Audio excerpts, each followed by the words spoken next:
clase de... Vamos a comenzar con nuestra clase del análisis del parcial de orina, o también llamado uroanálisis. ¿Listo?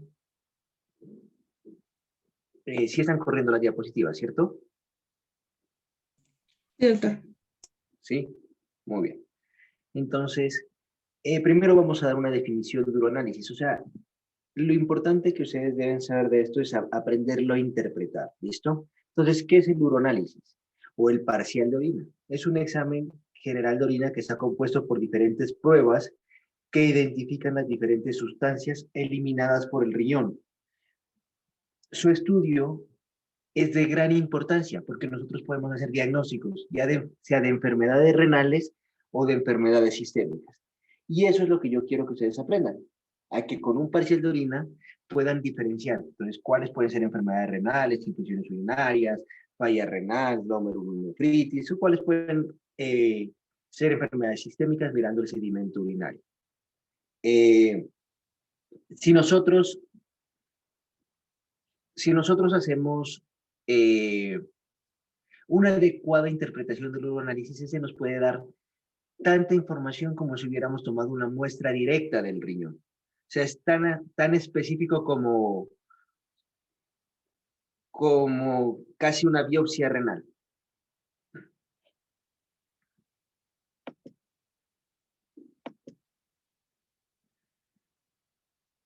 Bueno, antes de nosotros entrar a hablar directamente del parcial de orina, tenemos que tener en cuenta unas consideraciones generales del cómo se hace el método de recolección de la muestra de orina y cuáles son las técnicas de recolección de la muestra de orina. Entonces, nosotros tenemos 3 métodos de recolección de la orina. Uno a través de micción espontánea, otro a través de cateterismo vesical y otro a través de punción suprapúbica. El método de elección para la recolección de la muestra es a través de micción espontánea. Ese es el método de elección para la recolección de la muestra. Este se la va a hacer a todos los pacientes. Sin embargo, hay que tener en cuenta unas consideraciones especiales de qué pacientes no se les puede realizar o no se les puede recolectar una muestra por micción espontánea, que son los pacientes menores de 2 años, los pacientes o las personas embarazadas, las personas obesas y las personas con alteración mental. Sino, aparte de estas personas, a todos los pacientes se les debe recolectar una muestra por micción espontánea.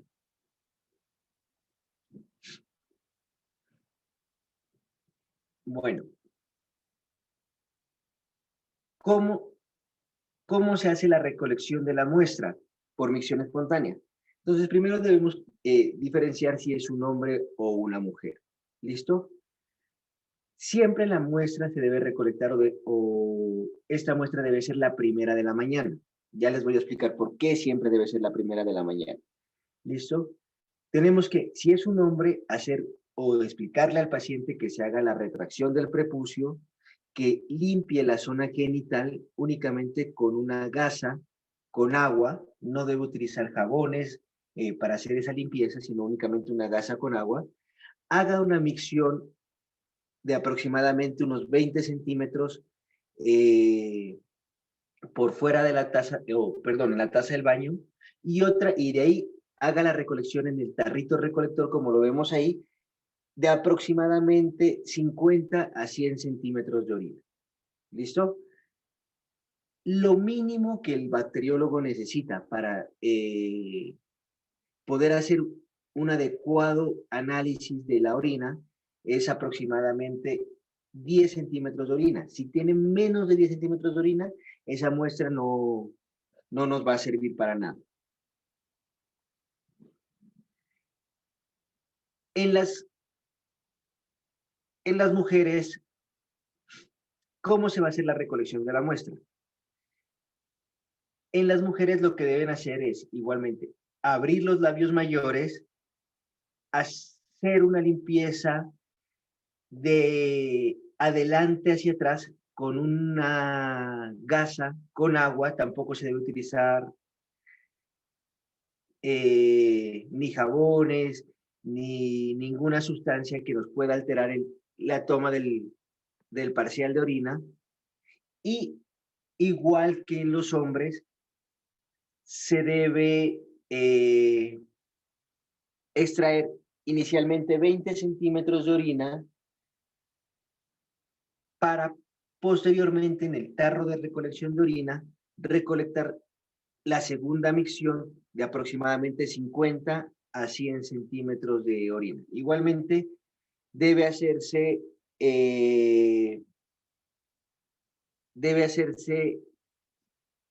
como les dije, en los hombres, una recolección mínima de 10 centímetros para que pueda tener una adecuada análisis la persona que va a darnos el resultado del examen de orina. Esta muestra, después de haber sido recolectada, debe ser procesada en los primeros 30 minutos. ¿Listo? ¿Por qué debe ser procesada en los primeros 30 minutos?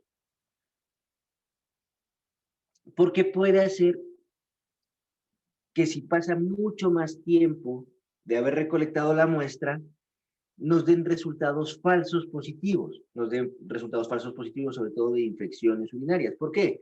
Porque como saben ustedes, la orina por lo general es estéril. Entonces, si pasa todo este tiempo,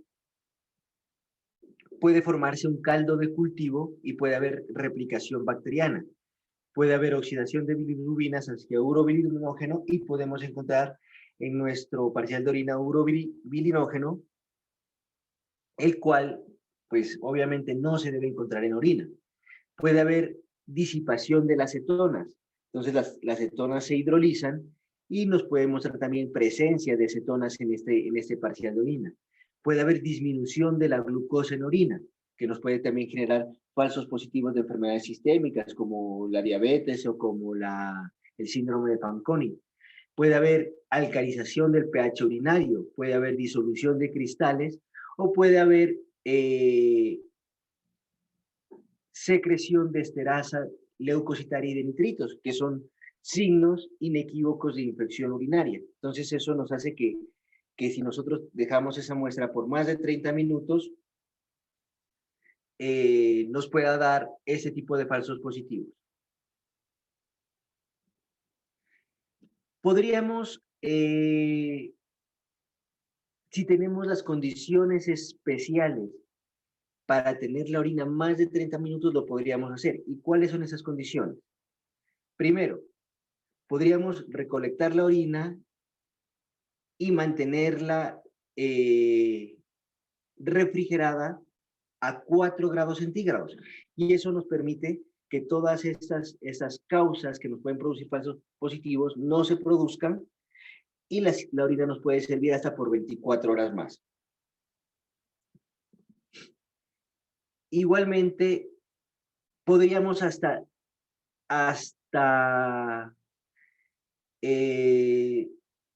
digámoslo así, recolectarla o mantenerla hasta 48 horas, pero para mantenerla 48 horas ya necesitamos aditamentos especiales, como el ácido bórico. Aplicándole ácido bórico a la orina, esta orina la podemos conservar bien refrigerada a 4 grados centígrados hasta máximo por 48 horas. Si después de 48 horas nosotros no podemos procesar esa muestra debe ser desechada completamente, ya que todos estos métodos de replicación bacteriana van a tener su proceso normal y nos van a dar falsos positivos de infecciones urinarias.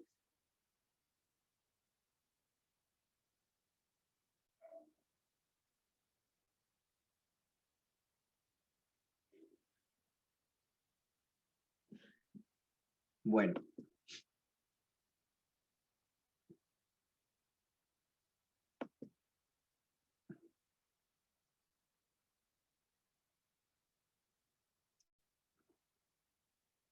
El examen de orina, como les dije anteriormente, nos hace el estudio de diferentes componentes. Esos componentes van a ser un componente físico, un componente químico y un componente microscópico. Dentro del componente físico, ¿qué es lo que nos va a entregar el parcial de orina? El parcial de orina nos va a entregar el aspecto, o nos van a reportar el aspecto, el color y el olor. Dentro del aspecto químico, lo que nos va a analizar el parcial de orina es el pH urinario, la densidad urinaria, los nitritos, la presencia de leucocitos, la presencia de glucosa, la presencia de proteínas, la presencia de bilirrubina, la presencia de sangre. Y en el aspecto microscópico, lo que nosotros debemos evaluar es la presencia de células, ya sea glóbulos rojos o glóbulos blancos, la presencia o no de bacterias, la presencia de células epiteliales, la presencia de cilindros, la presencia de cristales y la presencia de moco.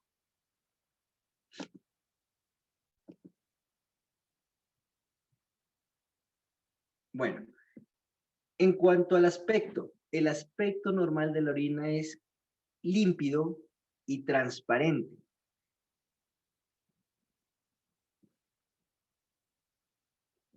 Cualquier variación que nosotros tengamos de este criterio del aspecto de la orina debe ser analizado individualmente con cada paciente, ya que hay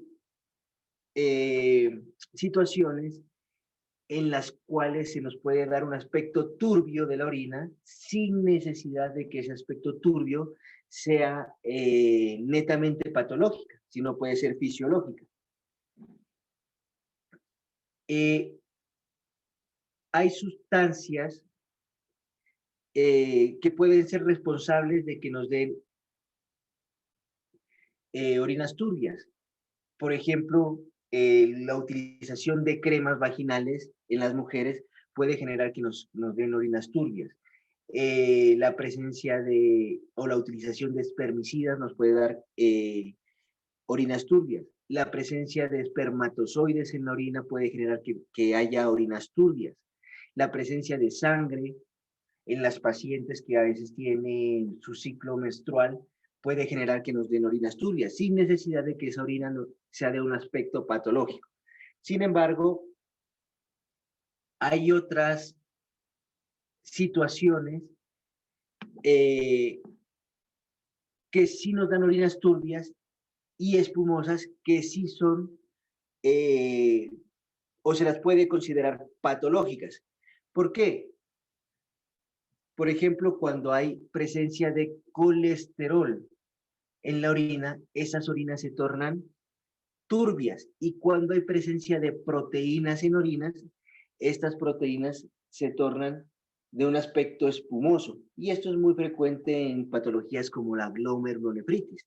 Entonces nosotros debemos sospechar que el paciente puede tener orinas turbias y espumosas cuando encontramos presencia, aparte de la orina turbia, hacemos el examen químico y hay presencia de colesterol y presencia de proteínas en orina que normalmente no debe haber. En cuanto al color de la orina, el color de la orina es un color transparente, un color blanco. Sin embargo, hay entidades, alimentos, medicamentos que nos pueden tornar las orinas de otros colores. Hay patologías que nos pueden generar las orinas de otros colores. ¿Listo? Entonces nosotros debemos primero diferenciar si la orina que cambió de color es realmente patológica o no es patológica. Entonces la orina se puede, por ejemplo, tornar blanca o se puede tornar turbia cuando hay precipitación de fosfatos. ¿Dónde encontramos los fosfatos? En algún tipo de alimentos. La podemos encontrar igualmente en situaciones patológicas, como por ejemplo cuando hay hematurias o cuando hay quiluria, lo que les decía anteriormente, presencia de quilo, o leucocituria, también nos puede tornar orinas de color blanco y patológico. La orina roja. Entonces, hay igualmente causas no patológicas que nos pueden generar un color rojizo de la orina, como por ejemplo la remolacha. Cuando nosotros tenemos grandes ingestas de remolacha, esa nos puede generar una orina de tipo rojiza. Colorantes de alimentos, algunos medicamentos como el alfa-metildopa, que es un fármaco para la presión, un antihipertensivo, la rifampicina, que es un medicamento que se lo utiliza para la tuberculosis, son posibles causas no patológicas de una orina rojiza. Y hay causas patológicas, como por ejemplo la hematuria, pues la hematuria, la presencia de sangre en la orina como tal, la hemoglobinuria, la presencia de hemoglobina en la orina como tal, la mioglobulinuria o la porfirina son causas patológicas de que nos produzcan un color rojizo en la orina. Igualmente, podemos encontrar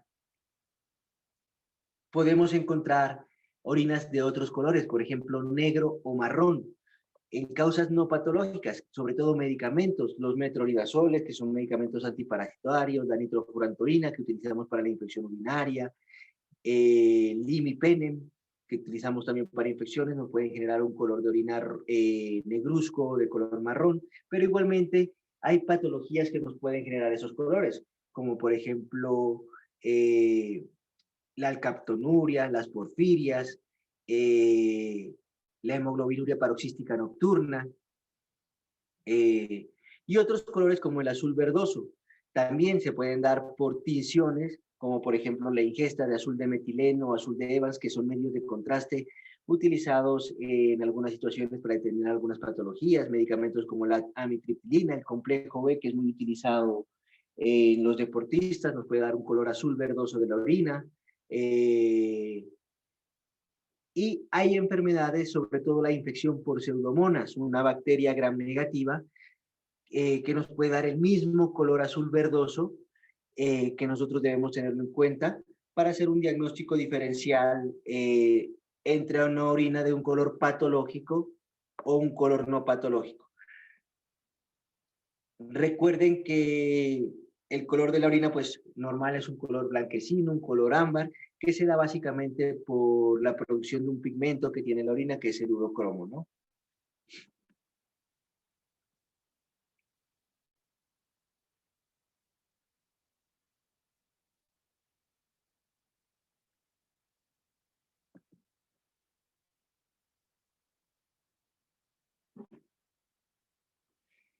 El olor de la orina es de un olor amoniacal. Ese es el olor normal de la orina.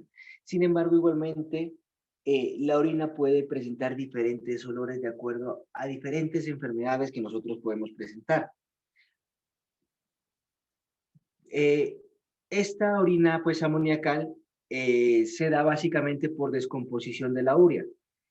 Y hay enfermedades como, por ejemplo, la diabetes mellitus, donde la orina va a ser de un olor a fruta dulce, la leucinosis, que da un olor de orina como azúcar quemado,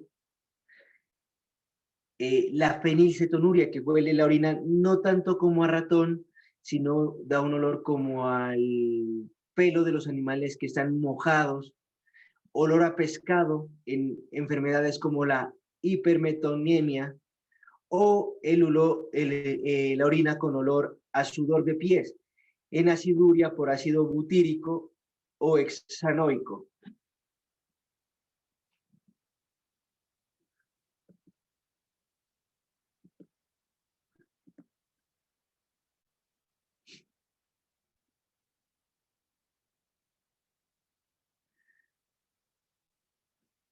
Bueno, ya hablando de la parte química del parcial de orina, como les dije anteriormente, nosotros vamos a evaluar varios aspectos. Uno de esos es el pH urinario, otro es la densidad urinaria, otro es la presencia o no de nitritos, la presencia de leucocitos, la presencia de glucosas, la presencia de proteínas, de bilirrubina y de sangre.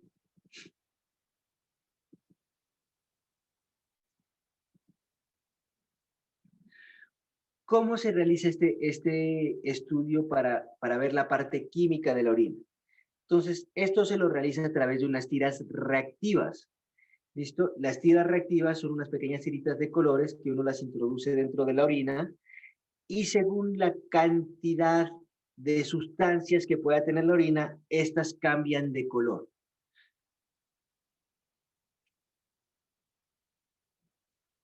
En cuanto al pH urinario, estas tiras reactivas, al entrar en contacto con la orina, pueden cambiar de color desde amarillo hasta el color azul y a través de unas tablas o unas escalas que tienen los bacteriólogos, ellos determinan digámoslo así, el rango de pH que puede tener esta orina. El valor normal de la orina oscila entre 4 y 8, o sea, la orina puede estar, o el pH normal puede estar entre 4 y 8. ¿Listo? Sin embargo, cuando la orina tiene un pH menor de 6, hablamos de que la orina es una orina ácida. Y cuando tiene un valor mayor de 6, hablamos de que la orina es alcalina. Sin embargo, la orina puede estar entre ese rango, entre 4 y 8. Y lo que nosotros debemos aprender a determinar es qué enfermedades nos pueden producir o qué fármacos o qué sustancias nos pueden producir orinas muy ácidas o orinas muy alcalinas.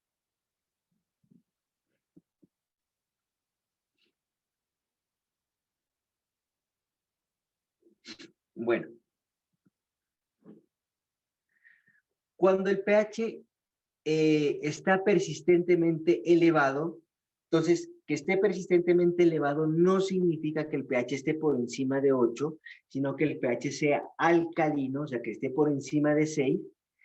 Hay unas causas que pueden ser fisiológicas, algunos fármacos que nos pueden producir eso, o algunas patologías de tipo renal que nos pueden producir ese pH persistentemente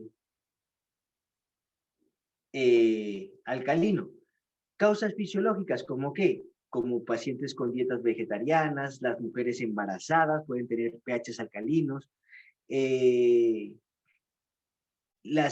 los pacientes que toman la muestra no con la primera orina de la mañana, sino después de la primera orina de la mañana, pacientes con alcalosis,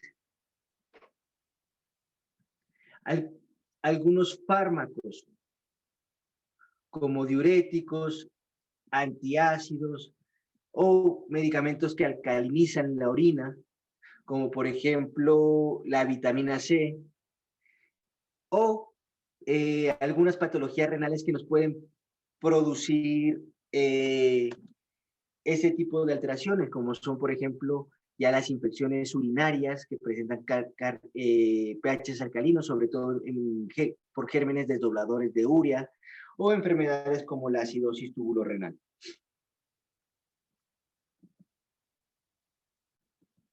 Doctor. La densidad urinaria. ¿Qué es la densidad urinaria? Entonces, la densidad nos indica la capacidad que tienen los túbulos renales para concentrar o para diluir orina. ¿Listo? La densidad urinaria oscila entre 1.01 a 1.030. Entonces, las densidades urinarias tienen que permanecer oscilando durante todo el día. ¿Por qué? O sea, no tienen un valor constante. ¿Por qué oscilan? Porque durante todo el día usted toma agua o deja de tomar agua, la orina puede estar más concentrada o puede estar más diluida, y eso hace que esta densidad urinaria oscile. Si nosotros tomamos unos parciales de orina seriados, encontramos este tipo de oscilaciones. ¿Cuándo es anormal? ¿O cuándo hay alteración de la densidad urinaria? cuando la densidad urinaria permanece constante durante todo el día. ¿Por qué? Porque quiere decir que el riñón no está teniendo la capacidad ni para diluir la orina, ni para concentrar la orina. ¿Listo? Cuando nosotros tenemos densidades constantes durante todo el día de 1.010, hablamos de una hipoestenuria. Cuando nosotros tenemos densidades constantes de 0.10 a 0.20, hablamos de una isostenuria. Y cuando hablamos de densidades mayores de 1.020, hablamos de una hiperestenuria. ¿Listo? Entonces, acuérdense que la alteración no es que la densidad esté aumentada o esté disminuida, sino que mantenga una alteración o una densidad constante durante todo el día. Eso nos indica una alteración de la densidad urinaria. ¿Qué enfermedades nos pueden producir hiperestenuria? Entonces, que tengan densidades urinarias mucho más altas o que tengan concentraciones de solutos mucho más altas. La deshidratación. La deshidratación nos puede producir, unas deshidrataciones severas nos pueden producir hiperestenuria. Y la hipoestenuria nos la va a producir la sobrehidratación. Entonces, enfermedades o alteraciones en las cuales nosotros tengamos sobrehidratación nos pueden producir hipoestenuria. ¿Y cuándo vamos a tener isoestenuria? Cuando el riñón no tiene esa capacidad ni de diluir ni concentrar la orina, como por ejemplo en la falla renal crónica. Si el riñón está fallando o falla crónicamente, no va a poder tener esa capacidad y nosotros vamos a encontrar densidades normales, pero constantes durante todo el día. La presencia de nitritos. Entonces, recordemos que los nitritos los adquirimos a través de la dieta. Y estos nitritos no se deben encontrar en orina, porque los nitritos y los nitratos los debemos eliminar a través de la materia fecal. Hay bacterias que nos pueden generar o desdoblar los nitratos a nitritos. Entonces, bacterias como cuáles, como los gram negativos, perdón, como la Escherichia coli, como el Proteus. Entonces son bacterias que nos desdoblan los nitratos a nitritos. Entonces, cuando nosotros encontramos nitritos en orina, es muy sugestivo de que nosotros podamos tener una infección urinaria. ¿Cuándo encontramos falsos positivos de estos nitritos? Cuando hay sobrecrecimiento bacteriano. ¿Qué quiere decir que haya sobrecrecimiento bacteriano? Que nosotros hemos tomado la muestra y esa muestra no la hemos procesado en los primeros 30 minutos como lo dijimos anteriormente, sino que esa muestra la procesamos después de 30 minutos, no hemos tenido las condiciones más adecuadas para hacer el almacenamiento de esa orina, entonces hay sobrecrecimiento bacteriano en esa orina y son falsos positivos, forman bacterias que generan desdoblamiento de esos nitratos a nitritos y pueden darnos una especie de infección urinaria sin que el paciente realmente la tenga. O que haya contaminación de la muestra. Por eso cuando hacemos la recolección de orina, la muestra debe ser recolectada lo más estéril posible. En un tarro estéril, debe ser manipulado lo menos posible el tarro.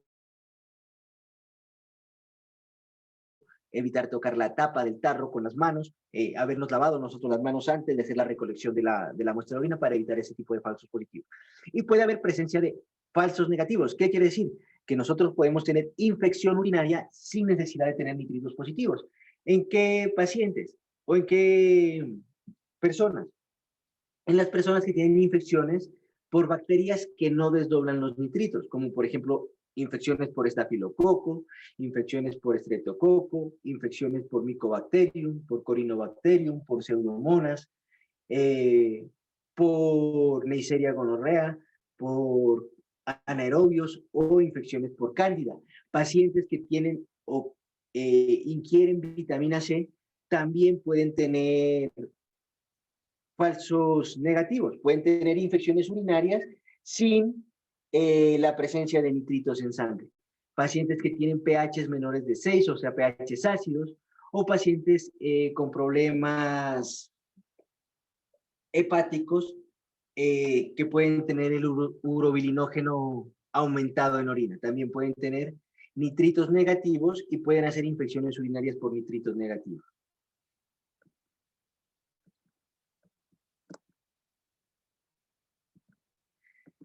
La esterasa leucocitaria. La esterasa leucocitaria es otro indicador de infección. Entonces, en el parcial de orina, a través de las tiras reactivas, también podemos encontrar esterasa leucocitaria. Las tiras reactivas se las introducen en la orina y esta va a dar un color rosado. Este color rosado, si es que sale de la tira reactiva, significa que en esa orina hay esterasa leucocitaria. Y si hay esterasa leucocitaria, quiere decir que hay presencia de leucocitos que están generando una respuesta inmunológica frente a alguna bacteria que se encuentra dentro de esa orina. Entonces, la esterasa leucocitaria y los nitritos son indicadores de infección urinaria.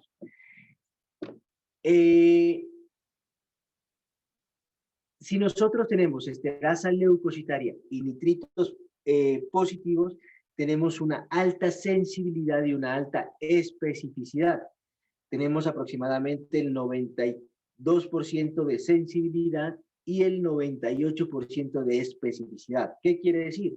Que si nosotros tenemos 100 pacientes, les hicimos un examen de orina y de estos 100 pacientes le salió positivo al 84% esterasa leucocitaria y nitritos positivos tienen infección urinaria.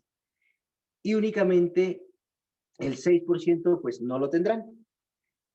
Y tiene una alta especificidad. ¿Qué quiere decir? Que si la esterasa leucocitaria de estos 100 pacientes y los nitritos salen negativos, el 98% de los pacientes no tienen infección urinaria. Igualmente,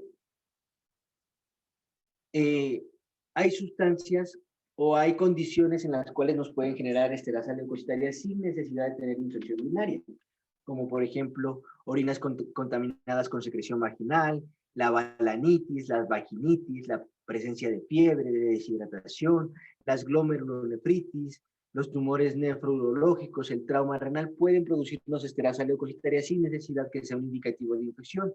Y hay igualmente falsos negativos que nos pueden producir o que el paciente tiene infección y la esterasa leucocitaria nos sale negativa, como por ejemplo orinas poco concentradas, el haber estado tomando antibióticos como cefalexina o gentamicina, la presencia de proteínas en orina, niveles altos de ácido ascórbico, o sea que el paciente esté tomando grandes cantidades de vitamina C, nos puede hacer que la esterasa leucocitaria nos salga negativa.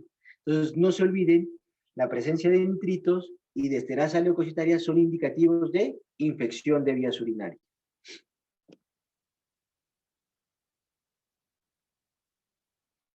Las proteínas. Entonces, igualmente, nosotros normalmente no debemos encontrar proteínas en orina.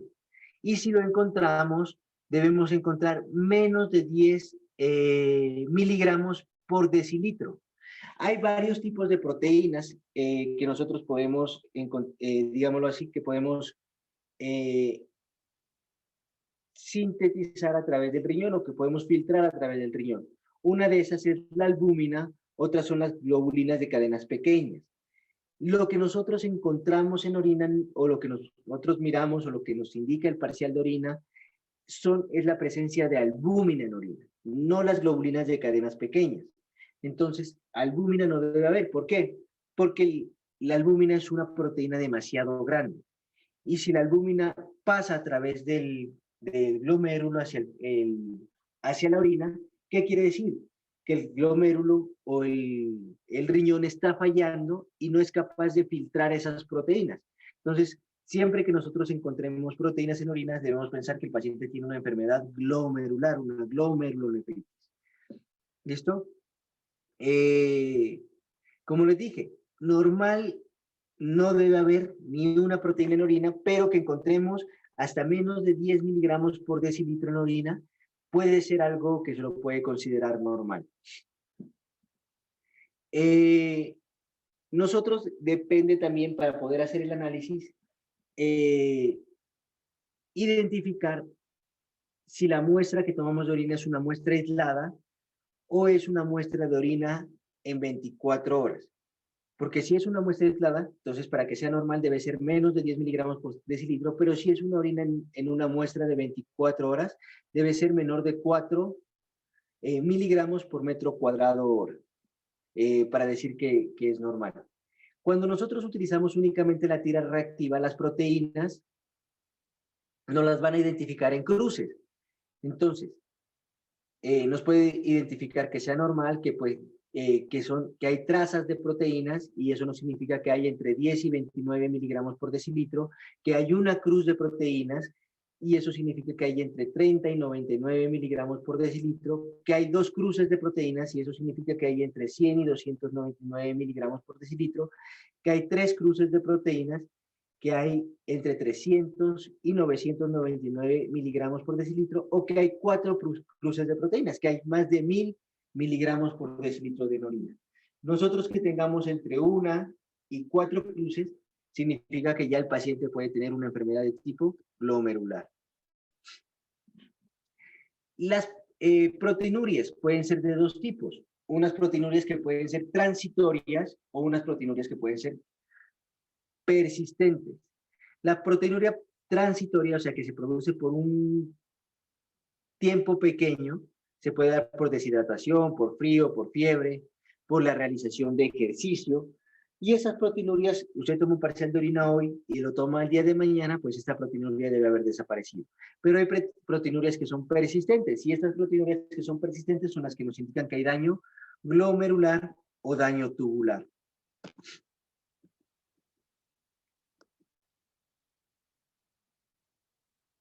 La presencia de glucosa.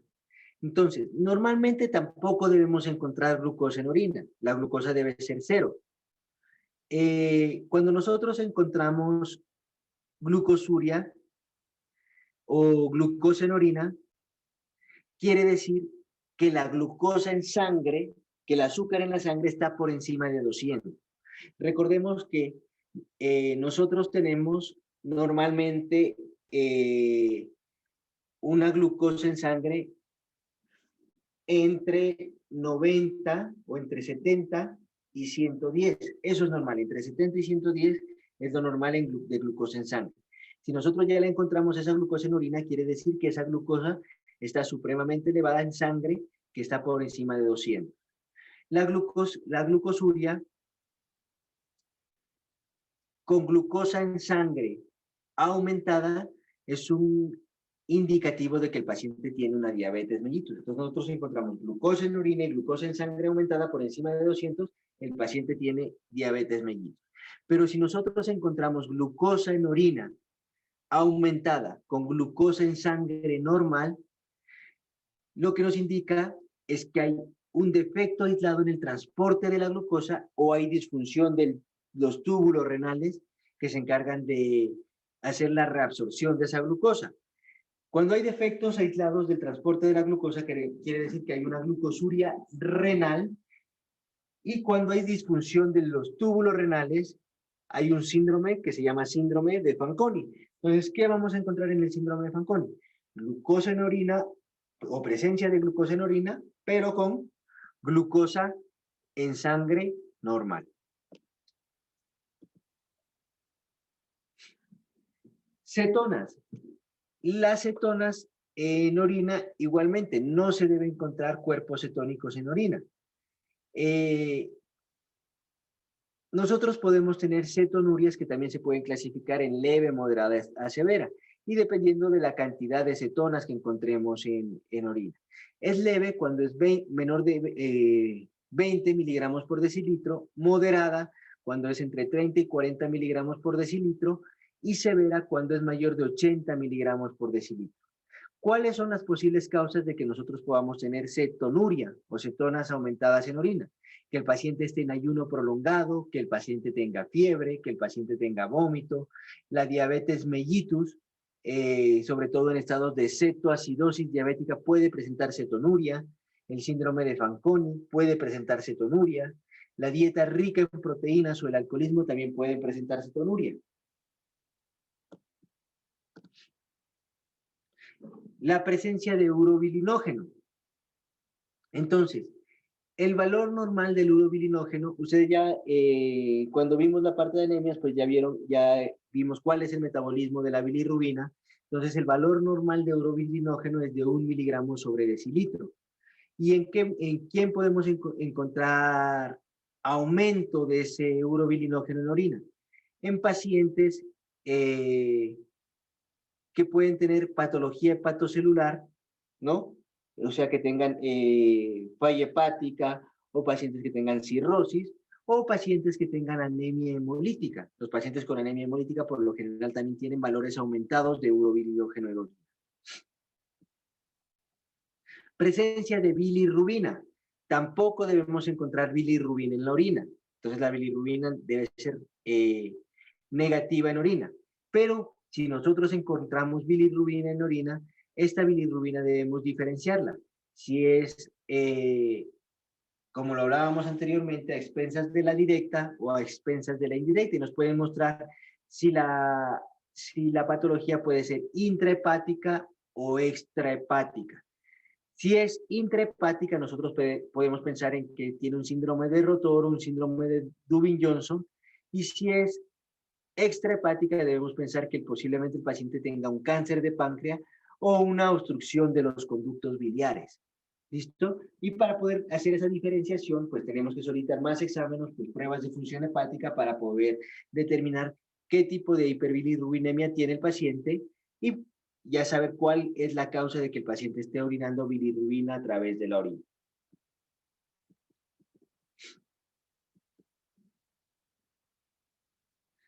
¿Qué más vamos a ver?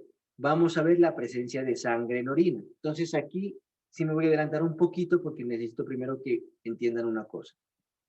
Esto. Bueno.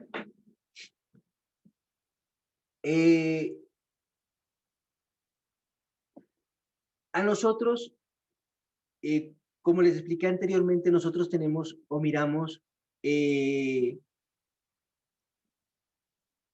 componentes en el parcial de orina. El aspecto químico, el aspecto físico y la presencia o la microscopía, la presencia de células. ¿Listo? Cuando nosotros hablamos aquí de sangre, hablamos del aspecto químico a través de tiras reactivas. Entonces, el parcial de orina nos dice como tal presencia de sangre, pero no necesariamente eso es sangre, sino es pigmento, el pigmento de la sangre que se produce a través de la hemoglobina. Es un pigmento lo que nosotros estamos viendo a través de la tirada reactiva en el aspecto químico. Y ese pigmento no únicamente lo tiene la sangre, ese pigmento también lo tiene la hemoglobina y la mioglobina, ¿sí? Entonces ese pigmento, el pigmento que da el color rojizo, lo tiene la hemoglobina, lo puede tener la sangre porque la sangre contiene hemoglobina y lo puede tener. Entonces eso quiero que tengan en cuenta para explicarles esto. ¿Qué a nosotros nos indica? ¿Qué nos indica que realmente ese pigmento sí es sangre? Que nosotros al examen microscópico miremos eritrocitos en la orina. ¿Listo? La presencia de eritrocitos en la orina, más el parcial de orina que nos indica presencia de sangre, sí es indicativo de que eso que nosotros estamos viendo como sangre, sí realmente es sangre. ¿Cuánto debe haber de eritrocitos para decir que sí es sangre? Más de 5 gramos por campo. Entonces, si a nosotros nos reportan eritrocitos, más de 5 por campo, más de 5 gramos por campo, y presencia de sangre, cuando nosotros nos reportan la presencia de sangre, nos la reportan también por cruce. Presencia de sangre, 2 cruces, entonces ya sabemos que esa presencia de sangre, ese pigmento es realmente sangre. Pero si a nosotros nos reportan presencia de sangre, 2 cruces o 3 cruces, y no hay presencia de eritrocitos en la orina, entonces no hay eritrocitos de 0 gramos por campo, entonces lo que nosotros estamos viendo, o ese pigmento no es por sangre, es por hemoglobina, no directamente de los glóbulos rojos, sino hemoglobina que se filtra desde el plasma, o por hemoglobina que se filtra a partir de la mioglobina.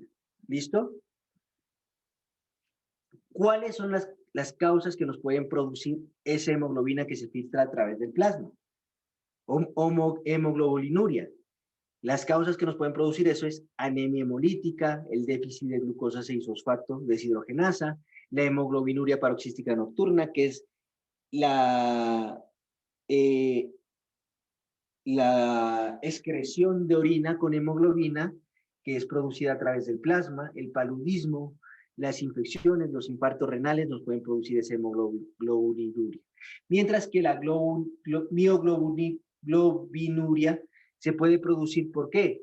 Por algunas causas que no producen como tal esa hemoglobina procedente de los glóbulos rojos, sino producen únicamente el pigmento que viene del músculo. Como por ejemplo en los traumas muy severos, sobre todo los traumas musculares, las quemaduras eléctricas, las miopatías pueden producir o pueden darnos ese pigmento rojizo en la orina, sin necesidad de que eso sea realmente sangre, o el paciente que se encuentra en estatus convulsivo. ¿Por qué? Porque al estar en estatus convulsivo, pues el músculo comienza a hacer espasmos y ese músculo se comienza a degradar y la mioglobina comienza a producir mayor pigmentación que no se alcanza a filtrar, no, el glomérulo no lo alcanza a filtrar y deja pasar directamente hacia la orina. Entonces no se olviden de eso, que eso es muy importante. Para nosotros decir que el paciente sí tiene orina en sangre, lo que debemos encontrar es eritrocitos en orina y no necesariamente la sangre que nos reporta la tirada reactiva. Ahora sí, dentro del examen microscópico, pues ya hablamos inicialmente de los eritrocitos para decir que hay sangre en la orina, debe haber más de 5 gramos por campo de eritrocitos o hematíes, y las otras células que nosotros debemos observar son los leucocitos. Normalmente puede haber leucocitos en sangre. ¿Cuánto puede ser lo normal? Menos de 5 leucocitos por campo. Si nosotros encontramos más de 5 leucocitos por campo, hablamos de una leucocituria, y si nosotros hablamos de más de 10 leucocitos por campo, hablamos de una piuria. La presencia de leucocitos por campo, más de 5 leucocitos por campo, en el parcial de orina nos habla de que hay un parcial de orina de tipo inflamatorio. Eso también es muy importante que ustedes lo tengan en cuenta. La presencia de leucocitos nos dice que hay un parcial de orina inflamatorio. Y hay muchas causas que nos pueden producir inflamación. Entonces, por ejemplo, los traumas renales o los traumas de la vía urinaria nos pueden producir inflamación. Entonces, si nosotros encontramos leucocituria, entonces, y el paciente sufrió un trauma, por eso uno siempre debe correlacionar con la clínica todo esto, eso nos indica que hay inflamación por el trauma. Pero las infecciones urinarias también nos pueden producir inflamación, la cistitis, inflamación de la vejiga. Entonces, si nosotros encontramos también leucocitos más de 5 por campo, una leucocituria o una piuria puede ser indicativo de infección. ¿Listo? Pero para decir que hay infección, ¿qué debe haber? Debe haber bacterias en orina. Si nosotros encontramos leucocituria con presencia de bacterias en orina, eso nos quiere decir que hay una infección, posiblemente asociada ¿a qué es? Asociada a Escherichia coli, que es la que principalmente produce infecciones de vías urinarias. ¿Listo? Igualmente, cuando nos dan el examen microscópico de orina, nos van a informar de la presencia de bacterias. Bacterias pueden estar escasas, bacterias bajas, igualmente nos la reportan por cruces, una cruz de bacterias, 2 cruces de bacterias, 3 cruces de bacterias, pero lo más importante para nosotros poder diagnosticar la infección urinaria es que el paciente tenga leucocituria. Si tiene únicamente bacterias en orina sin leucocituria, eso no es una infección urinaria. ¿Listo? Entonces también tienen que tenerlo en cuenta. Para que haya infección urinaria tiene que haber leucocituria y presencia de bacterias. ¿Listo? Otra cosa que tienen que tener en cuenta.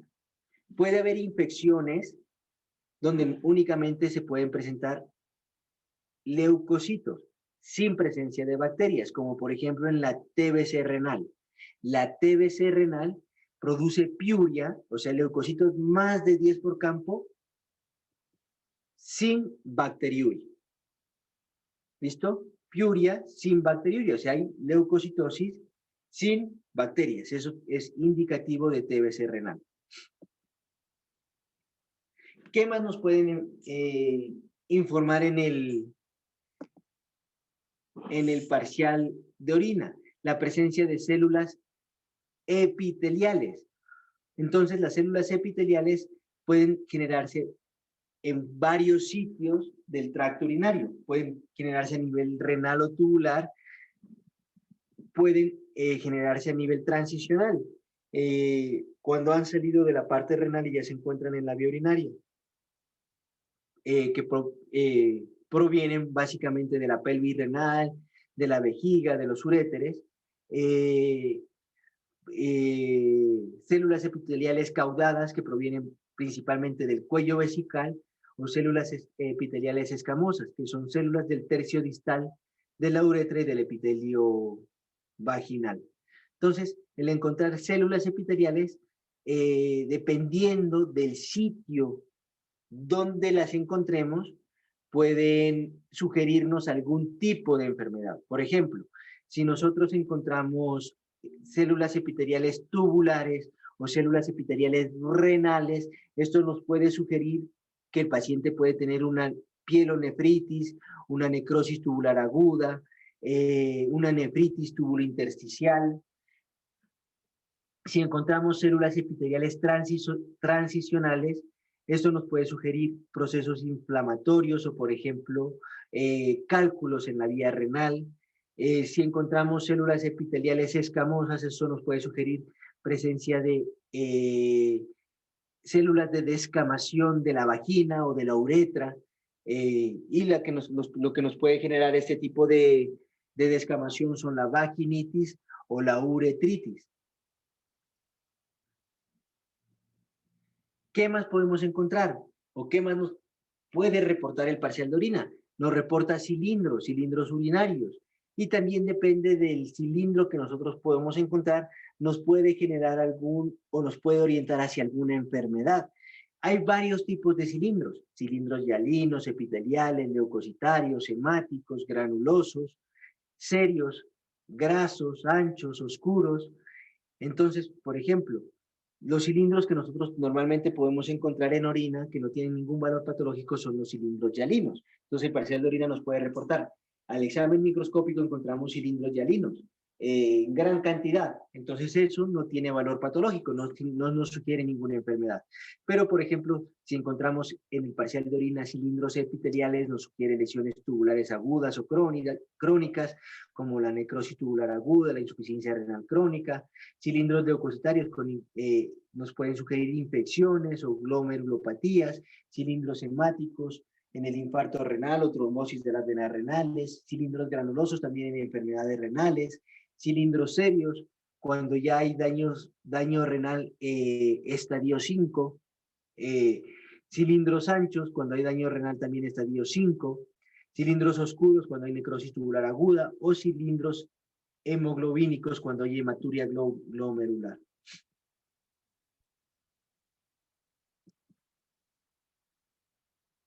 Cristales. También podemos encontrar la presencia de cristales en orina. Y hay cristales que pueden ser normales y cristales que pueden ser patológicos. Los cristales patológicos, los que siempre son patológicos, son esos de aquí.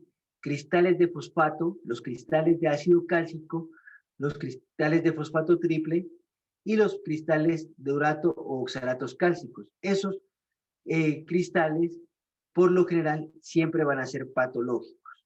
Estos cristales se pueden presentar también en algunas patologías, pero no siempre nos indican enfermedad. Hay cristales de ácido úrico que nos pueden sugerir leucemias, fiebre, gota, cristales de uratos amorfo que nos pueden sugerir o que se pueden presentar en personas que tienen fiebre, cristales de oxalato de calcio en personas que han consumido algún tipo de alimentos como la naranja, como tomates, o pacientes con diabetes mellitus, o con litiasis renales, o pacientes con cristales de carbono, que están asociados a dietas vegetarianas, o que también pueden estar asociados a infecciones urinarias. Entonces, todo lo debemos correlacionar. Nosotros el análisis del examen de orina lo hacemos en conjunto. Entonces, por ejemplo, si nosotros encontramos un paciente con cristales de carbonato de calcio y aparte de eso tiene nitritos positivos, leucocituria y bacteriuria, pues debemos pensar que el paciente tiene una infección urinaria y no debemos pensar pues que el paciente tiene una dieta vegetariana.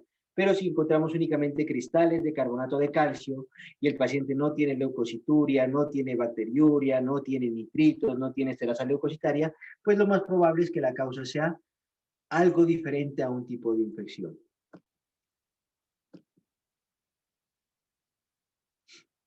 Estos cristales son cristales que nos sugieren enfermedades demasiado graves.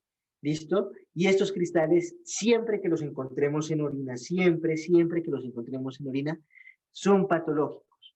Estos cristales, no hay ninguna otra causa que nos pueda producir estos cristales, que son los cristales de leucina, que se encuentra siempre en las hepatopatías graves o la leucinosis. O sea, estos cristales no los encontramos en ninguna otras causas. Por ejemplo, paciente que consumió tomate, naranja o algún vegetal, no vamos a encontrar ese tipo de cristales. Estos cristales siempre van a ser patológicos. Entonces, si ustedes encuentran estos cristales en el parcial de orina, tengan la plena seguridad que su paciente tiene alguna de estas enfermedades.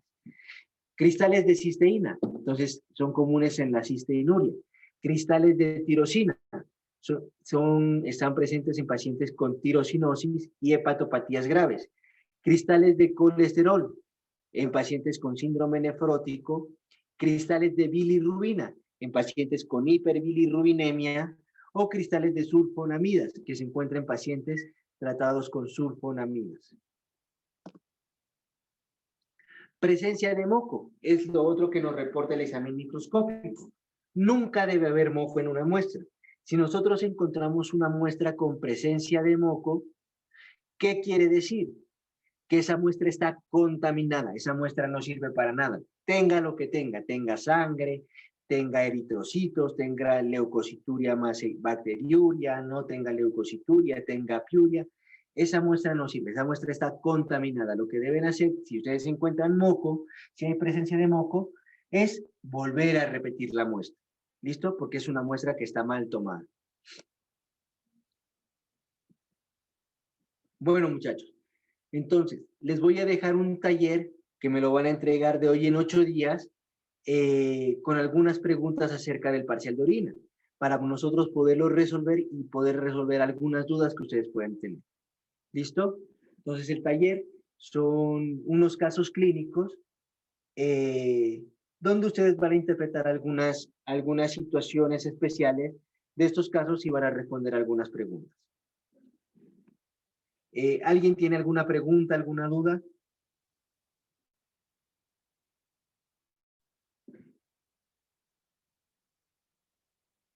Entonces voy a ir pasando No, doctor, todo claro.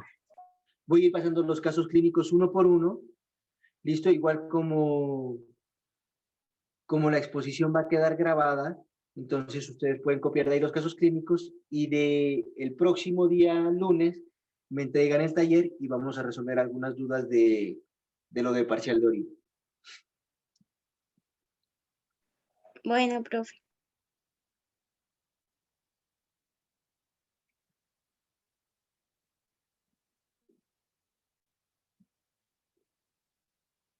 El caso clínico lo van a hacer de forma individual, me lo van a entregar a mano, no en computador, resueltas cada una de las preguntas, para lo cual pues ustedes ya saben, tienen 8 días para poderlo entregar. Si no estoy mal, creo que son 4 o 5 casos clínicos.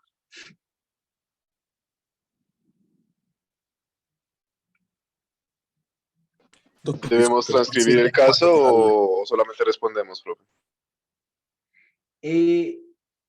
Preferiblemente transcriban el caso clínico.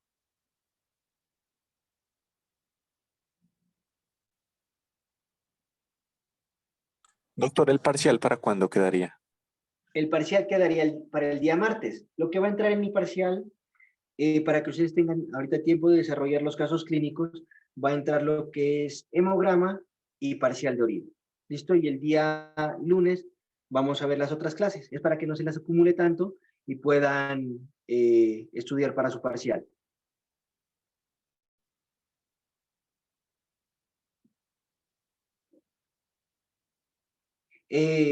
Otra cosa, muchachos.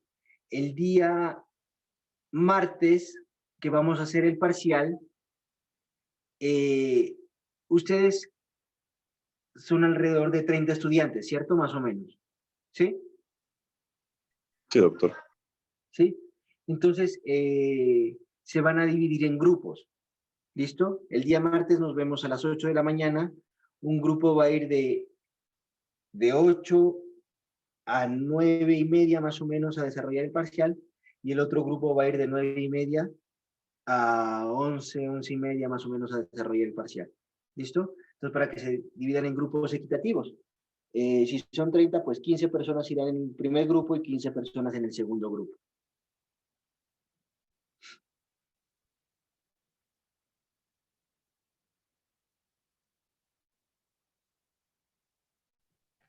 Profe, no sé si mencionó que nos iba a corregir de pronto nos puede corregir los casos clínicos el lunes.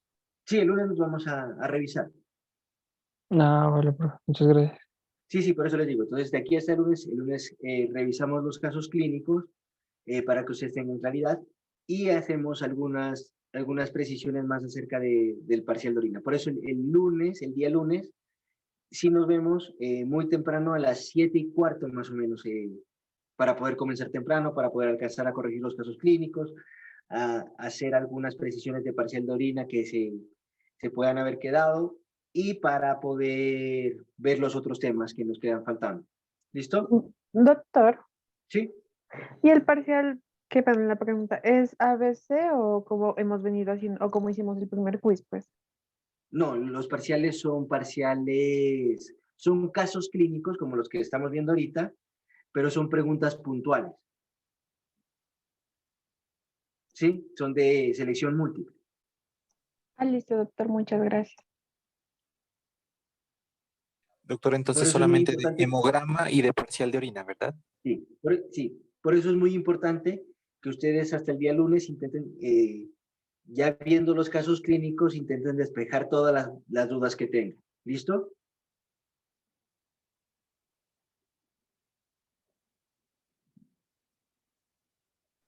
Doctor. Listo.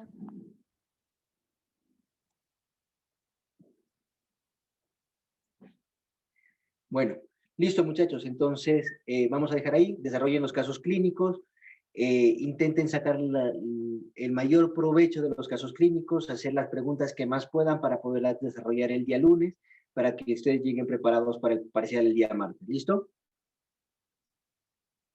Bueno, doctor, muchas gracias. Muchas Listo, gracias, muchachos. doctor.